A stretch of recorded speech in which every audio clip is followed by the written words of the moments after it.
सुनेबाबतच्या घरगुती भांडणाचं राजकारण केल्याचा आरोप विद्या चव्हाण यांनी चित्रा वाघ यांच्यावर केलेला आहे। चित्रा वाघ यांचं सुनेसोबतचं संभाषण विद्या चव्हाण यांनी ऐकवलंय। चित्रा वाघ यांची तक्रार आपण फडणवीसांकडे केल्याचं विद्या चव्हाण यांनी म्हटलेलं आहे।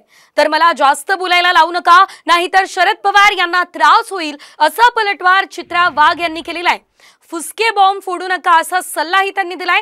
तर विद्या चव्हाण यांनी त्यांची सून आणि चित्रा वाघ यांच्यात झालेला संवाद ऐकवलाय।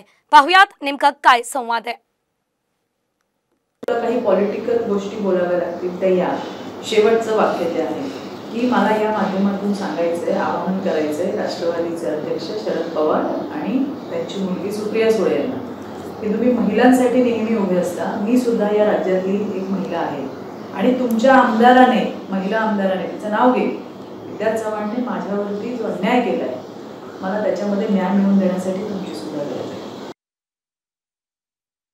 हा माझा अनुभव आहे की ही माझ्या घरामध्ये जे 5 वर्षापूर्वी झालं होतं त्या माझ्या सुनेला शिकवण्याचा हा प्रयत्न करते की विद्या चव्हाण तुला छळते, तुझ्याशी वाईट वागते आणि हे सगळे व्हिडिओ कसे टॅग करायचे आणि ही जबाबदारी हिला देवेंद्रजींनी दिली होती असं ती म्हणते त्याच्यामध्ये। आणि ती त्यांचं बोलणं देवेंद्रजींची करून देते आणि देवेंद्रजींनी सांगितलं की मी चित्रा वाघला ही जबाबदारी दिली आहे, त्या सगळं हे करते।